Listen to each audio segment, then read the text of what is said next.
new, slight, different story stuffs because I'm taking a different path to go get the ending that is basically nearly the same as we did before. Right now, the path that I'm taking is instead of going through 4, I went through 5, and now I'm doing, I think this is 7, yeah, 7 again, because I don't want to just skip 8 and have everyone miss that. Because I'm going to be going through 8 for the next ending, which actually takes a little bit longer. Anyway, because I didn't have the talk already about Ice 9 and all that stuff, Junpei has a different reaction to 7 talking about the glycerin or the stuff crystallizing. No, not like that. It spreads like wildfire. It showed up in labs that were completely isolated from the rest of the world. It even started happening to crystals that were completely sealed up. It doesn't seem like it could have been a result of this stuff coming in contact with other samples. Then, well, I'd guess it was some sort of information. Like the crystals were transmitting this information all across the world somehow. What information? How to make a new crystal. Something had to tell the stuff how to do it, right? Like it just whispered to the EDT in the tank. Hey, if you do this, you can take in water molecules. Come on, man, that's just... I mean, who is this someone anyway? Someone you can't see. Someone who exists all over the world. You mean like a god? Or maybe the devil? 7 grinned. As Junpei was trying to figure out what on earth he was going to say next, Clover's shrill voice pierced the room. Hey, what are you two doing over there? Stop wasting time and get over here. Okay, we're coming. Jeez! 7 looked at Junpei. Yeah, so anyway, that's the story. It might be useful someday. Don't forget it. With that cryptic remark, he turned and left the room. Junpei was left behind to ponder what he'd just heard. The information being transmitted invisibly. Could such a thing really happen? ... Well, thinking about that crap's not going to help me right now. We need to figure out how to get the hell out of here first. He took a deep breath, tried to clear his mind, and followed after 7.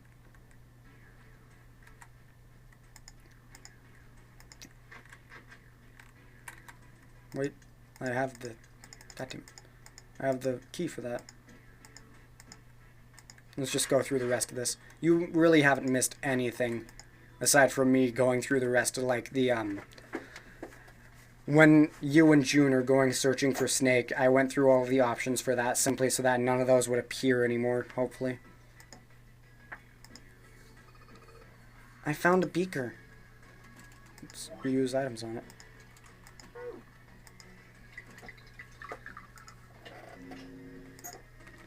Hey, the blue light turned on, and yeah, we already know this stuff.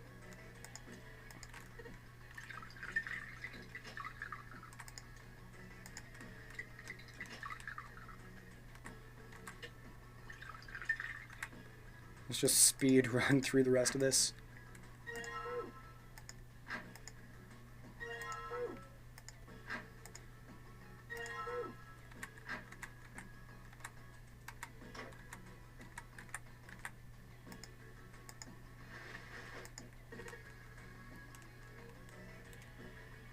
Combine! Alright, we already know how to do this. Switch all body parts.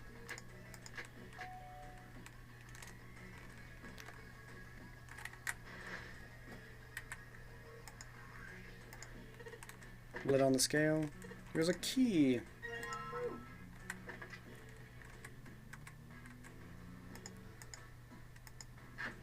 We're obviously going to miss some stuff. Or obviously some things that were said in the original, like on the first time we did this, are not going to be said because, you know, no Clover a bookmark. They talked about it, but because there's no bookmark to talk about or to give to her, let's just get out of here. We've got the key, let's use it. That cool with you? Clover nodded, almost imperceptibly. Still, Junpei was glad to see she was at least somewhat responsive. He'd put his hand on her shoulder and guided her to the preparation room. As they arrived at the door, she suddenly stopped. I'm sorry. What was this? Why was she apologizing? Junpei wasn't sure what to make of her. Was she emotionally unstable because her brother had gone missing? I'm really sorry. Just forget everything I told you, okay? Don't worry about it. Really, I mean it. How could anyone pretend not to hear something like that? But something told him this wasn't the time to press the issue. Junpei gave her the warmest, kindest smile he could manage. Alright. Thank you. Her smile was weak. It was almost painful to watch. Instead of being interrupted by Seven, we just go there ourselves. Damn. What the hell took you guys so long? Seven looked up as they walked into the room, clearly irritated. You playing doctor in there or something? Maybe. Jealous? Seven avoided answering the question. They stood in front of the door. Junpei took up the Jupiter key. Alright, I'm gonna open it now. That cool? You don't need to keep asking. Just do it, alright? Fine then. And now we've got through this stuff. We're mostly just gonna read through all of the stuff that's new. Found it. Let's keep running. And then the last part to get this ending. Basically, if you haven't done these story checks, like in the last playthrough thing that I did, then you have to go through, or it's anything where you go through room 1. And you can't go through room 1 if you go through room 3 out of 3, 7, and 8. Because room 3 will always lead you to going to the sub-ending. Anyway, let's see what happened. We saw each other again, and we ain't dead, so I say that's good enough. Seven smiled. Anyway, I say we get out of this creepy old place. We found the key we need. The key? Ain't that what I just said? I'm talking about the Jupiter key. We found it in the operating room. Right, Junpei? Junpei nodded. Ah, the solar system keys. We found a couple more in the laboratory and the kitchen. Here, the Earth key and the Saturn key card. And with that, she pressed them into Junpei's hand. The metal key had the Earth symbol on it, and the key card had the Saturn symbol on it. I might lose them. It's probably better if you hold on to them. That way it won't be my fault if they get lost. Junpei felt slightly less than honored. As a group, they now had 3 keys that had not been used. The Jupiter key, which had been found in the operating room. The Earth key, which Lotus had just handed to Junpei.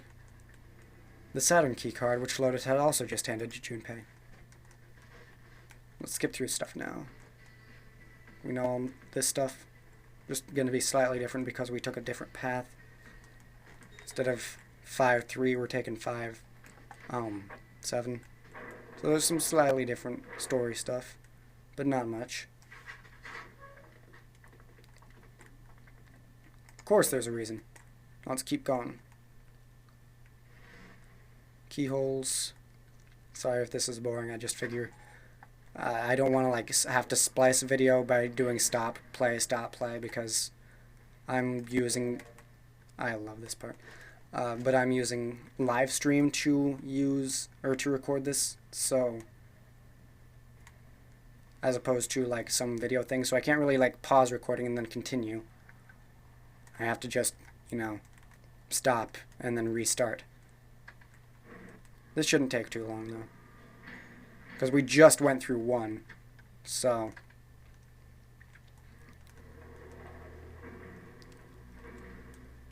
that's what we're going to be going through again, and I remember all the stuff.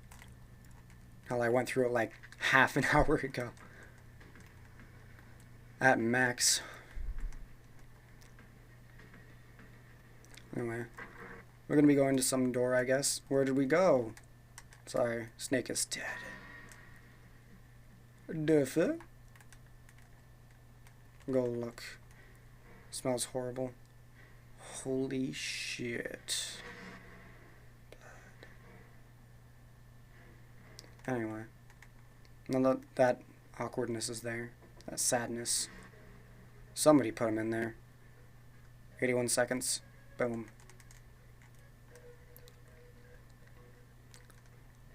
Anyway, let's just... like, none of this stuff is of consequence. Literally none of this stuff, as long as we go through the right rooms. Let's just say that's crazy. Be an asshole to her.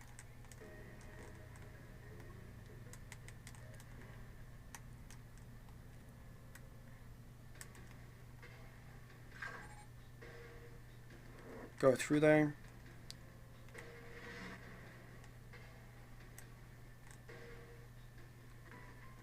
Okay, so next we're going to have to go through door 1 again. So, door 1. We're saving door 2 for something else, I think. I don't remember. What? I think we've gone through door 2 already, haven't we?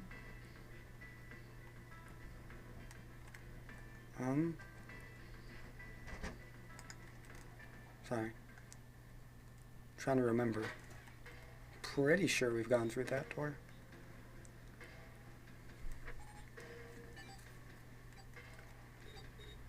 Here it is. Click. There we go.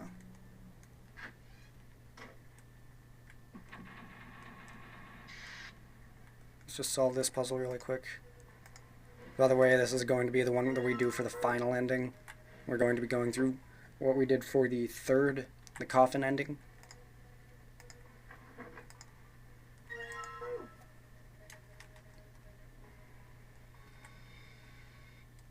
Let's just go, yeah, there is, for the sake of that. Yeah, there is! Ace's eyebrows went up. You checked on us, now get out of here. We split this stuff up for a reason, alright? Junpei caught himself. Why had he said that? There'd been no reason to speak to Ace that way. Junpei felt off somehow. Ace opened his mouth, then took another look at Junpei and shut it again. A small smirk appeared on his face. Oh, I see. Of course. He looked Junpei over, then glanced at Clover. I apologize for the intrusion.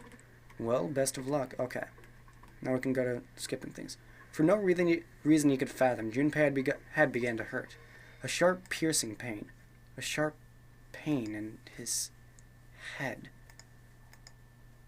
How much time had passed? He wasn't sure, but he did notice when Ace strode through the door. His smile was more of a smirk, and he had the air of a man who knew more than his opponent. Yes, there was something I wanted to check, if you don't mind. Yeah, what's that? Pardon me. With no warning, Ace slipped his hand into the pocket of Junpei's vest. Hey! What the hell are you doing? He reached for Ace's arm. But it was already too late. In the older man's hand were the pieces of paper Junpei had balled up and hidden in his pocket. Just as I thought. You switched them, didn't you? When we voted. Ah, well, I can't say that I care.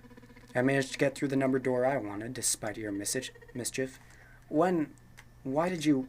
Oh, simply curiosity. I hope you won't think ill of me for it. The reason this is not able to be skipped, obviously, is because we're in the room where Clover is in. It was a small defeat, but it was a defeat. But it was a defeat. Junpei had lost the upper hand, and he knew it. He could feel his stomach begin to tense.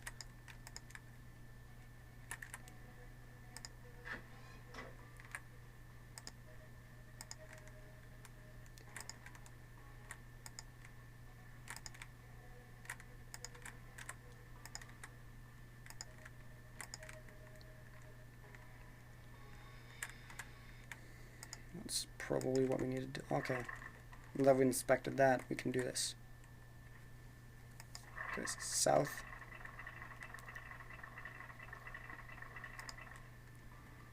West. Southwest.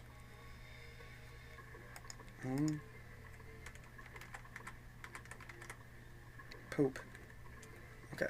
It was south, west, southwest, northwest.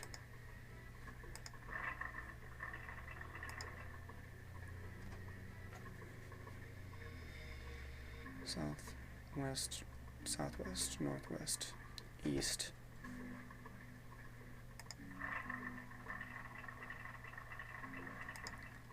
And then north, I believe. There we go.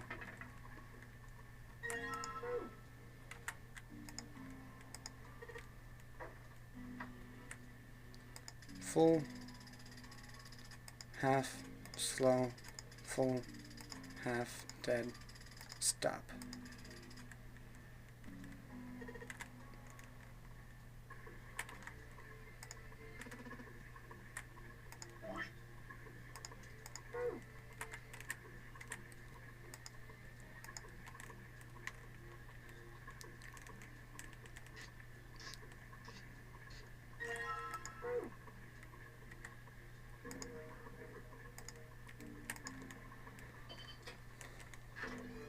Okay, we got out of the room, or we've unlocked the door, so now we got out of the room. Found it!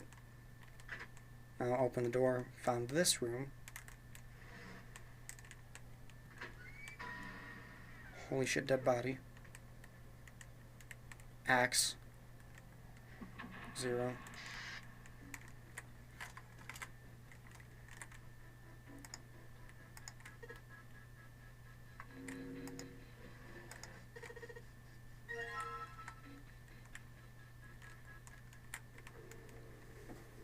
I'm talking about how 0's an asshat.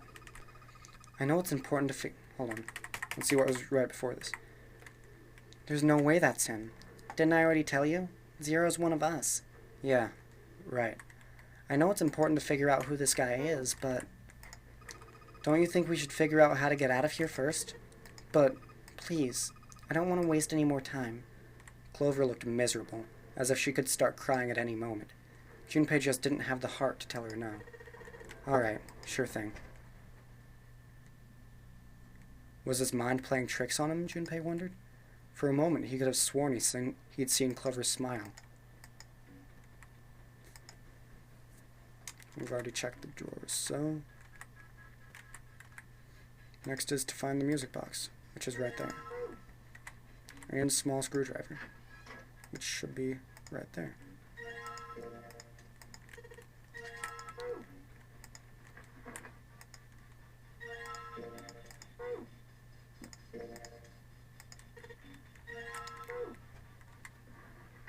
I wonder if it says something different since I'm in his room. Yes. But it still lets me skip it.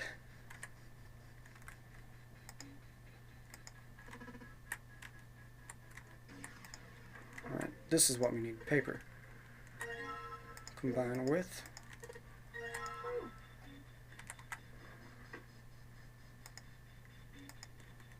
Now use this.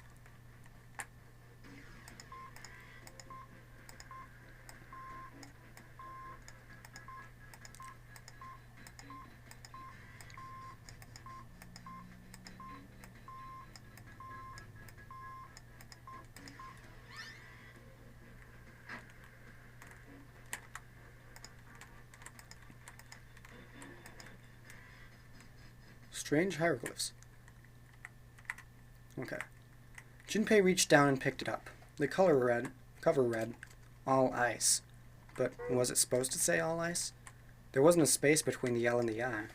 Were they trying to say that all ice was a single word? It was an interesting thought, but it left Junpei's mind quickly as he opened the file. What lay inside was far more interesting and far more confusing. Each page was covered with strange characters. They looked like tiny drawings of birds, snakes, insects, horn... Okay. We can skip all this now. Keycard. Uranus keycard. Was the bottom deck a library? Obviously, the way that things have changed is that a lot of this stuff means absolutely nothing to him now.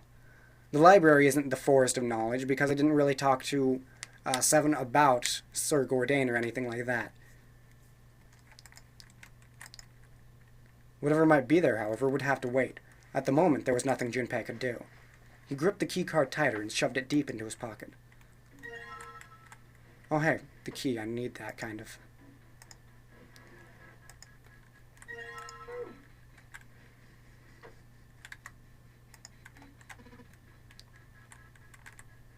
Wait, what? Oh, what? This door. Over here.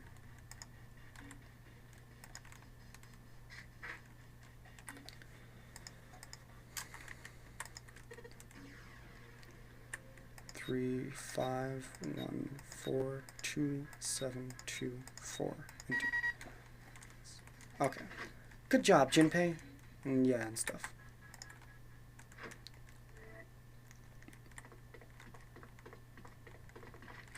In 20 seconds, we've gone through the majority of this game yet again. Where's Clover? Damn it, where the hell is she up to? Junpei muttered angrily under his breath and took off back the way he'd come. As he stomped around the corner, he saw her.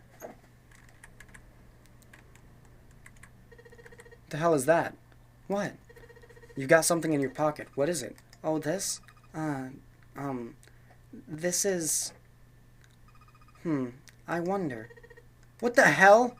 Come on, we gotta hurry. With that, Clover ran straight past a somewhat confused Junpei. As she did, he caught a glimpse of her back. Sticking out from her collar was something that looked like a big wooden stick. "Hey, Clover, what the hell's that thing on your back?" She didn't respond. Instead, she quickly turned the corner and disappeared.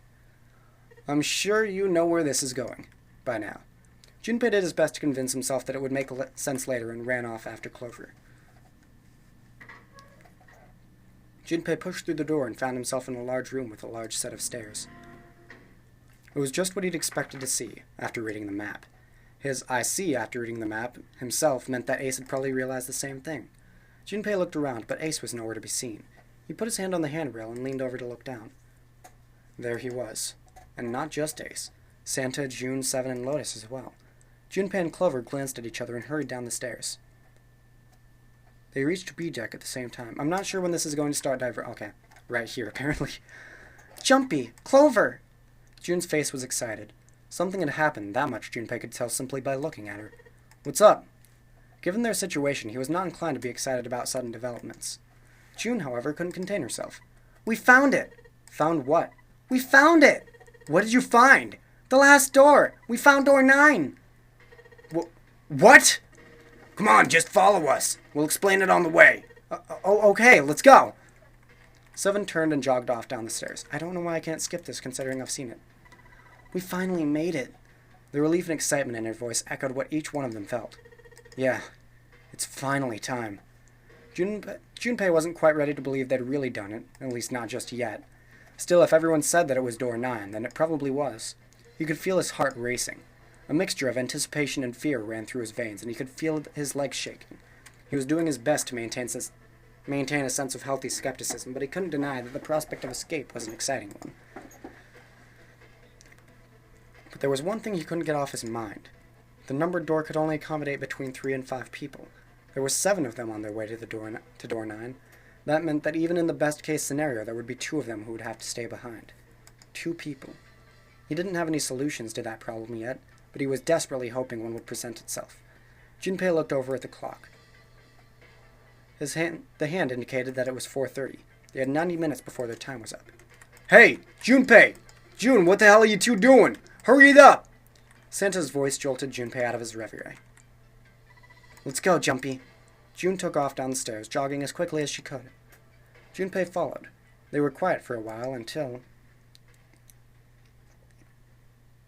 they had just reached C deck when Clover spoke.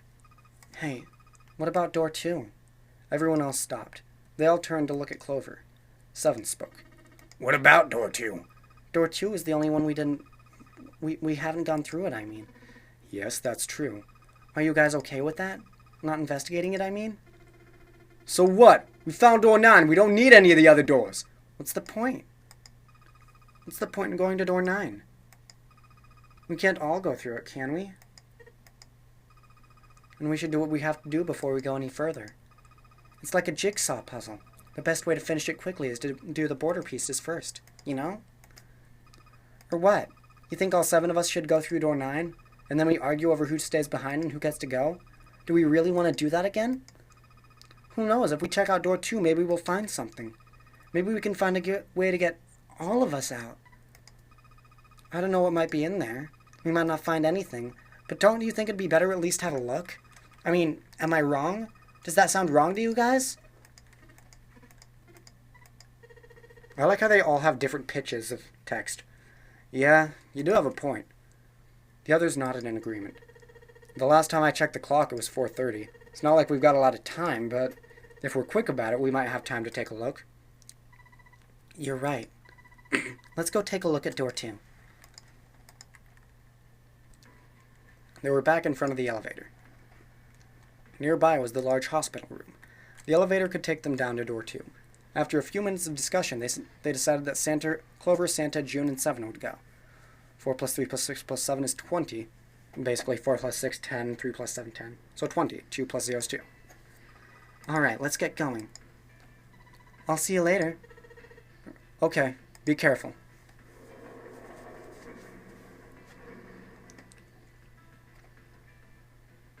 They climbed into the elevator, and Junpei listened to it creak and rattle its way to the bottom deck.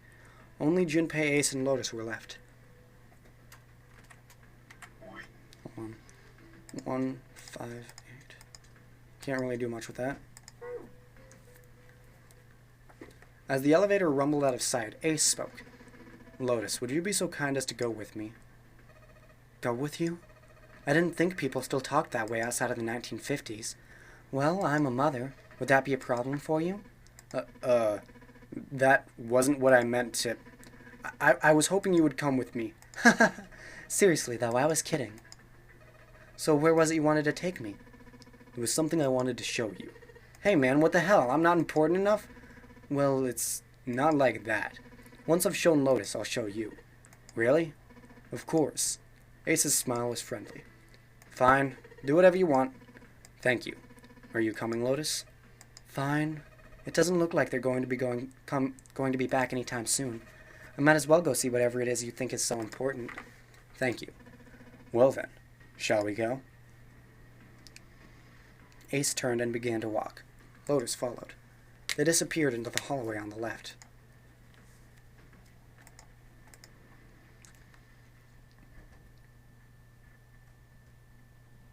Junpei wasn't sure how long they'd been gone when the elevator suddenly opened.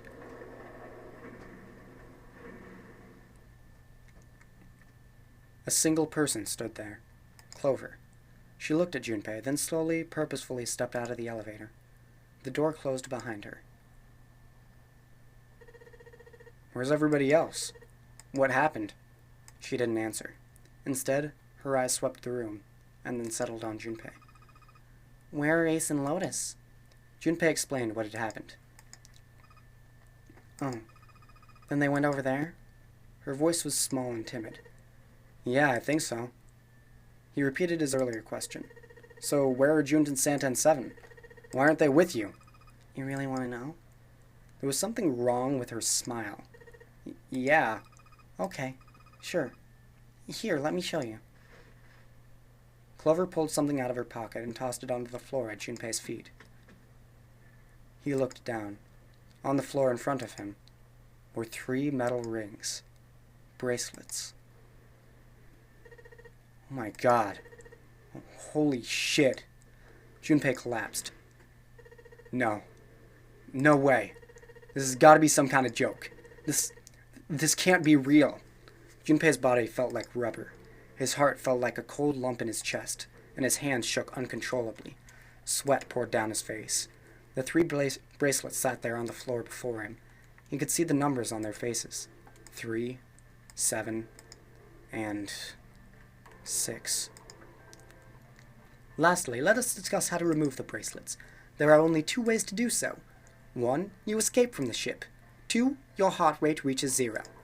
In other words, once the bracelet is taken outside the confines of the ship, or detects that Zue's heartbeat has fallen to 0, it will shut down automatically. But why? Junpei's voice was flat and broken. Clover's response was cold. Revenge for my brother. He was forced into door 3 and murdered. You need at least 3 people to open a door. Who were the 2 that opened the door with him? It could only have been Santa and Seven. That's why I killed them. 2 plus 6 plus 7 is 12. 1 plus 2 is 3. We've gone over this in a previous video. But why? Why did you kill June? Because she tried to protect them. She was in my way. She had to die too. No. No! Junpei shook his head, trying desperately to wake himself from what had to be a dream. It couldn't be real. It just couldn't. Hey, Junpei. He felt Clover's hand on his shoulder. Her smile was wrong. Horribly wrong. Her face looked like a mask made from stretched human skin. The smile that parted her lips did not extend to her eyes. Junker.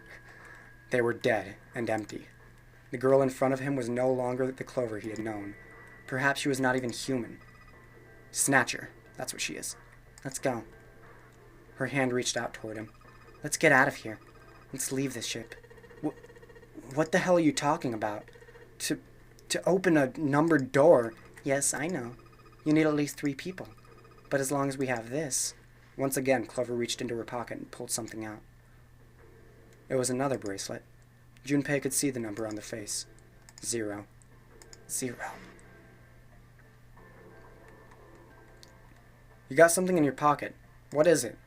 Oh, this? This is... See? You get it now? If we have the 0 bracelet, we can leave. You and I can open door 9 with just the two of us. 4 plus 5 plus 0 is 9. See? So let's go. Come on, hurry up. She shoved out her hand again. Junpei looked at Clover. She had the face of a demon, but there was something else. There was a holy light that surrounded her. She was both a fierce god and a benevolent goddess filled with love. Junpei? Her voice was soft. Her eyes weren't empty anymore.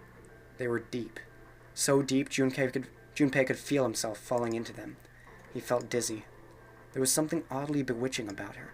His mind was beginning to crack, and his heart began to melt. Junpei, the hand she was offering him.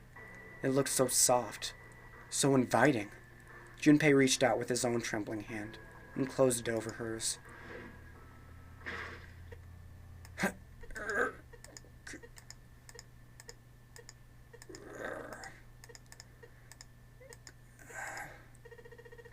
Screaming noise that I'm not going to emulate currently. Sorry. I know I did it on the sub thing, but no, not here. Ah! Junpei writhed in agony. He shuddered and twitched, his body spasming as he went into shock. He screamed until his voice was torn and bloody, then screamed more. His cries echoed across the room. Eventually, his movements slowed, then faded. There was no more strength left in Junpei. He could feel his body begin to go numb. He no longer felt pain. He no longer felt anything. Whatever Junpei had been was gone. The last remnants of his mind began to fade. Even as his vision faded to nothingness, he saw Clover. Thanks, Junpei. I'm just gonna borrow this, 'kay? Her smile was cold. What was left of Junpei's conscious mind drifted away. All that was left was a twisted, broken corpse.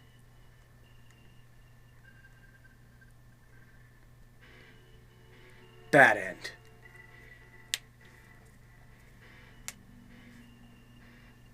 So that's all 3 of the bad ends. General bad ends. That being the ones where you die, as far as I remember anyway. The coffin one, cliffhanger as fuck. The knife one, obviously, knife. Submarine one, die, fall into a pool right next to the submarine. And this. Yes, let's keep the info. My eyes hurt for some reason. Alright, so, that's 4 of the 6 endings. Coffin, axe, knife, and sub. We've got 2 more to go. These are going to be the ones that, once again, involve a lot more reading. Gassy. Sorry. The, next one, or the last one, being a lot of reading, because despite it being very similar to what we did for the coffin ending, I'm going to read through all of it once again, simply because, full experience and whatnot. So, until that time, peace!